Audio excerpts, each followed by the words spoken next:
E lá vamos nós, né? Domingo, 14, ontem o Brasil empatou com o Marrocos. No começo parecia que nós ia levar um pau, né? Segundo tempo, deu uma menos piorada, mas vamos lá. Mas o mundo não terminou, né? O Trump, de manhã, ele acorda e diz: eu vou destruir uma civilização.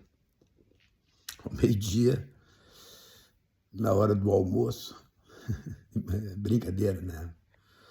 Eu vou bombardear 404 pontos de petróleo do Irã e vou tomar conta de tudo.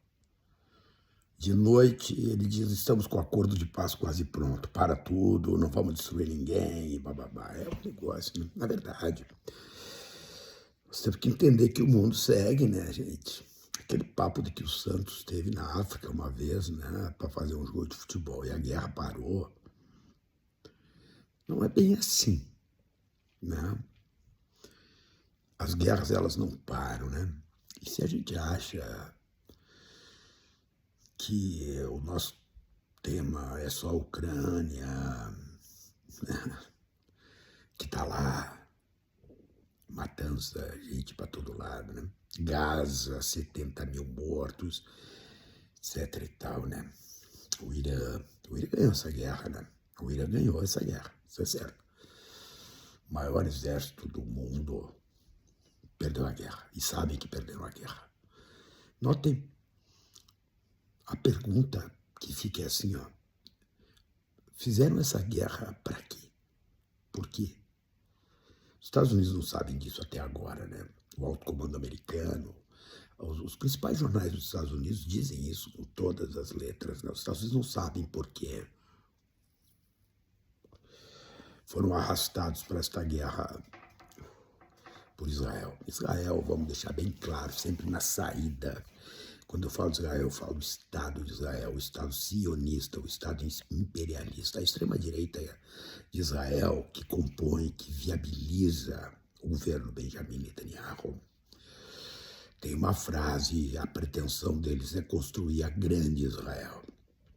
Eles têm pretensões imperialistas, isso é da definição sionista, né? Então aqui nós não estamos falando de judeu, nós não estamos falando de semitismo, nós estamos falando de sionismo, Estado de guerra. Tem o ministro de Israel, o ministro das Finanças, que é o representante da outra super, mega, hiper, triper, extrema-direita, ensandecido, fanático, que diz que a qualquer ação que se verifique por parte, por exemplo, do Hezbollah, 10 prédios deverão ser derrubados no Líbano. Pergunta: o que o Líbano tem a ver com esta guerra? O Líbano está sendo destroçado. Tem mais mortos no Líbano, gente morta por Israel, nesses últimos 3 meses, do que os mortos no Irã. A Copa do Mundo não pode apagar esses números, gente. Os movimentos de tentativa de ocupação de Gaza permanentemente por Israel estão andando. Tem eleições em Israel, e aí não vale aquela cláusula que diz, né, que em período de guerra não se muda o governo, né?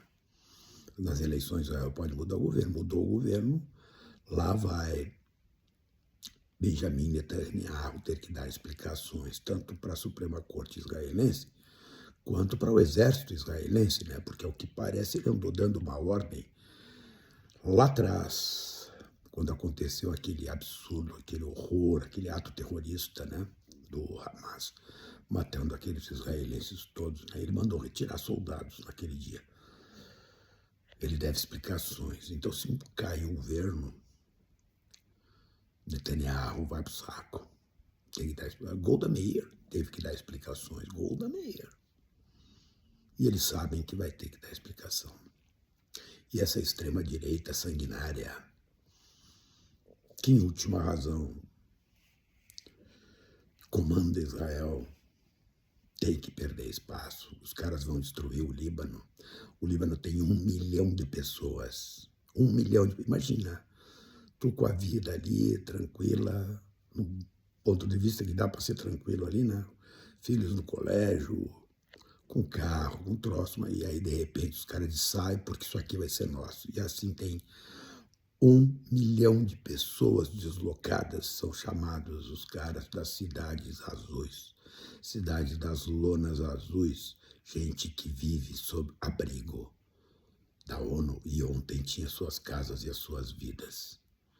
E o Estado de Israel é o responsável por isso. A gente tem que saber disso, gente. E o Brasil empatou com o Marrocos, sim, eu sei disso. Mas o mundo não parou, o mundo não terminou. Ele continua. Dizem que nesse domingo 14 vão assinar o tal de acordo de paz. E nos Estados Unidos, né? Observem que a franquia para esse eventual acordo de paz não é dos Estados Unidos, ele é da China. O mundo árabe, aspas, moderado, está muito preocupado com o que está acontecendo e com o redesenho do Oriente Médio. Isso é uma realidade. E a gente faz assim, né? Temos jogo da Copa, temos, mas tem Gaza. Ela está lá. Os miseráveis de Gaza estão lá. A Ucrânia segue lá. Os senhores da guerra seguem mandando por ele. Temos problemas de imigração nos Estados Unidos, o Trump sendo Trump, etc. Sim, tudo está lá. E tu passa aqui, em qualquer rua de Porto Alegre, olha em qualquer posto de gasolina, ontem, tem lugares que a gasolina aumentou 40 centavos. Por que que foi? Porque tinha a abertura da Copa do Mundo? Não. Não dá para fazer de conta que a vida não acontece. A vida acontece. E esse desastre humanitário que está cometendo o Líbano é um negócio de proporções. Olha, gente, por exemplo, o argumento de Israel para atacar o Líbano tem sido o Hezbollah. Mas se é o Hezbollah, a pergunta que fica é assim, por que bombardear bairros cristãos? Israel tem bombardeado bairros cristãos. Mas o que os cristãos têm a ver com isso? Ou seja, o que está por trás disso tudo é outra coisa. É outra coisa. É a pretensão imperialista da extrema-direita israelense, né? Numa frase simples, é a tentativa de derrotar factualmente a tese dos dois estados, da convivência entre dois estados, entre palestinos e israelenses. Este é o negócio que está por baixo disso. E o custo humanitário desta pretensão absurda, sectária, fanática, é enorme. Mas não tem problema de olhar a abertura da Copa do Mundo, ver a Shakira no México, ver a Anitta nos Estados Unidos e aquela outra que eu não lembro o nome, no Canadá, cantando maravilhosamente bem. Uma cerimônia bonita, mas o sangue não é bonito. Não, não é. E ele segue escorrendo. Milhões de pessoas sendo corridas das suas casas sem ter nenhum motivo razoável, porque a guerra, já diziam os estrategistas dos estados, a guerra sempre precisa ter um motivo, uma razão, uma pretensão. Qual é a pretensão dos Estados Unidos nisso? Até hoje o Trump não consegue explicar. Internamente ele está sendo cobrado sobre isso. E o custo a humanidade vem pagando. Olhem como uma pessoa, um grupo político, um fanatismo pode destroçar um pedaço da humanidade. Benjamin Netanyahu, esse é o nome do carniceiro, junto com seus ministros de extremíssima direita. Tá bem, temos mais 30 dias de Copa do Mundo por aí, gente. Acreditem. A sandice humana não para por conta do futebol. Não para. Tomara que o nosso pensamento também não entre em férias.